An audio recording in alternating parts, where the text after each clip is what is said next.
Is it too early to start talking about iPhone rumors? I don't think so, especially when you got some as juicy as the ones we're talking about today. Now, obviously, these are all rumors based on some evidence, like orders placed by Apple with other companies, but none of this is confirmed, and we know that Apple tends to change things a lot based on prototypes and all that, and it's probably not going to be till September till we find out. But let's go over what we think is going to happen with the next set of iPhones. So the biggest rumor and the most probable rumor, I would say, is that there are actually going to be 3 models of iPhone. So you're not just going to have the Plus and the regular model, but really there's going to be 2 like higher end models and then a more affordable option, not like the SE that's very small, but more like a regular sized iPhone, just cheaper. So it'll be a lot better than the super high price, like $800 to $1,000 price range. It'll be more for people who kind of want an iPhone, but they don't really care about super good features. So why don't we break down those 3 different models, or the rumors for them at least. So the first model is going to be one with like a really big screen. The second one is going to be basically like a upgraded version of the current iPhone 10, so kind of similar size to that, OLED and all that. And then the third will be like in between those 2 and also be a little bit cheaper. Now the big one is apparently supposed to have a massive 6.5-inch OLED edge-to-edge display. Actually, all of them are rumored to have edge-to-edge display, and while we're at it, we could say they all rumored to have Face ID, but we can get to that later.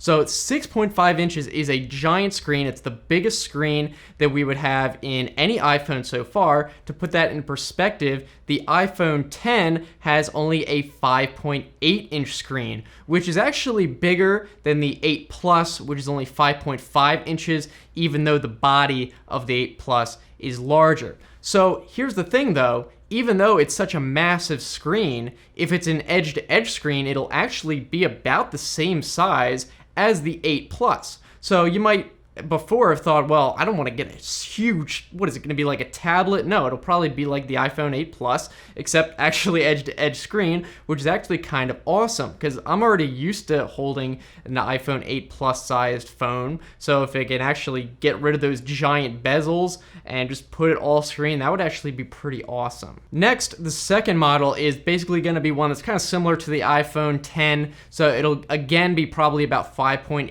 inches, OLED screen, edge-to-edge display, basically just the new features, but it'll look the same as the iPhone 10. So nothing new. If you like the way it looks, this will probably basically be the new regular sized iPhone, and then the Plus one will be the equivalent of the new giant 6.5 inch one, which is actually kind of awesome because maybe you don't like a giant phone, you can actually still get a screen that is actually bigger than the previous Plus and yet is actually smaller than the previous Plus. So it's like you're going to get the best of both worlds even if you get the smaller phone, and if you want a truly massive screen, you can do that too. Now this third model is kind of interesting because it takes out some of the previous features that we just talked about. So it's actually a slightly bigger screen than the X equivalent. So it'll be 6.1 inches, but it'll still apparently have an edge-to-edge screen. So the thing is, though, it won't be OLED. It'll actually be LCD, so that's actually kind of cheaper,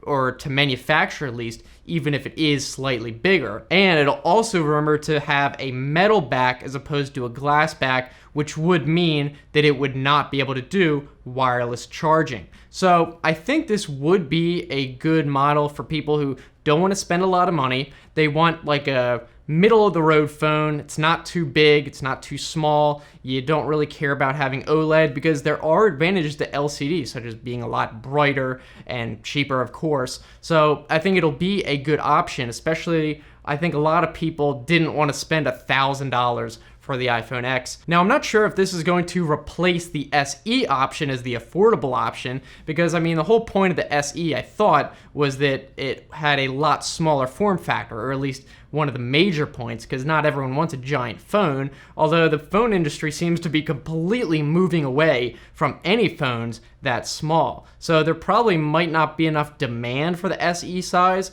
and they figure, you know what, if people want an affordable option, they're gonna have to go with a typical sized phone, and then that will also bring in customers who don't really care about having a small phone but still want a more affordable option, and then they can focus more resources on putting features into that. Now, if these rumors are true, it totally makes sense that they would use LCD. It's obviously cheaper, but the thing that are interesting are the wireless charging that are missing. Maybe people don't really care about that, and it's only been introduced in the most recent model, so people aren't used to it. Kind of makes sense as well. But the 3D touch, that's been around for a while now, so I don't know why they would remove that. Again, maybe it's something that they figure people who want a lower tier phone don't really use it, or maybe they figure those people don't have a phone that has it now, they won't be missing it, especially if they used an iPhone SE. It kind of does hint towards what market they're going for. People who already have pretty cheap phones, maybe really old phones, want to upgrade, but also don't really care to spend that much on it. As I mentioned before, it's strongly rumored that all 3 models will have edge-to-edge screens,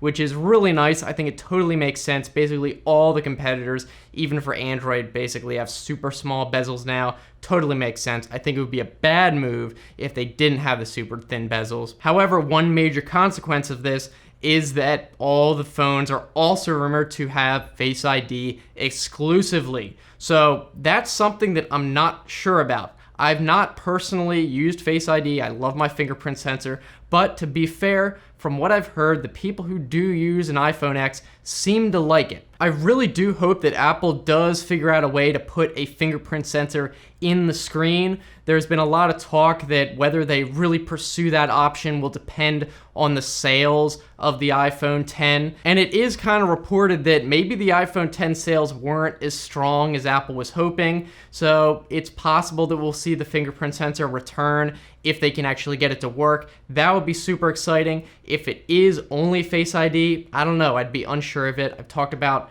in other videos why that is. I'm not going to get super into that. But I do hope at least, and I assume that they would be increasing the performance, like a second generation, both in terms of the speed, if they can get it to be instant and as fast as a fingerprint sensor, that'd be great, and if they increase the field of vision. So that is a huge thing. Right now, you kind of have to turn the phone up towards you mostly, but if they can get it to the point where it's super wide angle, which wouldn't really be easy with the way the Face ID works with the lasers and all that, if they could get to the point where really any angle that you can actually see the screen, it can detect your face and scan it, that would be to the point where maybe you truly wouldn't need a fingerprint sensor, because there's no situation where you'd be able to use the fingerprint sensor and actually see the screen when it wouldn't be able to unlock with Face ID. Some people are speculating that with the improvement of the Face ID, they might be integrating the camera together with some of the other sensors they were using,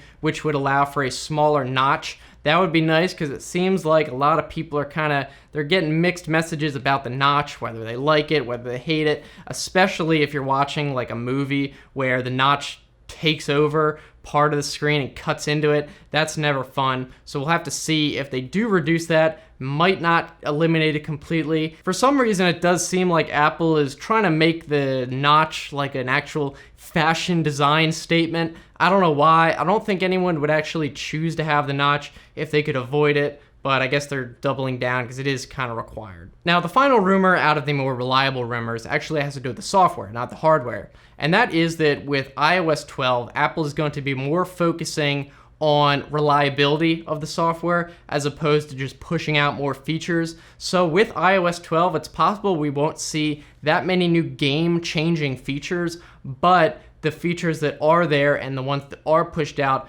will be a lot more reliable, a lot less buggy, maybe a lot more polished. And Apple apparently has said that they're not going to be requiring their developers to really push out updates as soon. They're going to be allowing them to kind of delay updates a little bit longer in preference of getting them to work really well. So I think that's a good move, as long as they don't like announce features so early where people are going to be expecting them and then delay them. That's never fun. But if they're still going to be a surprise, that would be nice. So that's pretty much all we've heard about now. Of course, there's always plenty of other crazy rumors that I may as well not even mention, or at least until there's like a really reliable source talking about those. But these all seem like they have a reliable source. For example, the different amounts of screens and the size of screens Apple has ordered from Samsung. That's kind of a big hint about what they're going to be putting into the next iPhone and other stuff like that. As always, as we get closer to the next iPhone, there's going to be new rumors. The current rumors are going to change. So I don't really expect to make any other videos talking about the rumors, at least for a while. Maybe if there's some super major ones that are very reliable, we'll have to see. Anyway, if you guys did like this video, let me know what you think down in the comments. Are there some rumors you heard about or something you really want in there? Talk about that down there. If you want to keep watching, I'll put some other videos right here. You can just click on those. And if you want to subscribe, I make a few new videos a week, so you can just do that. Anyway, as usual, thanks so much for watching, guys. I'll see you next time. Have a good one.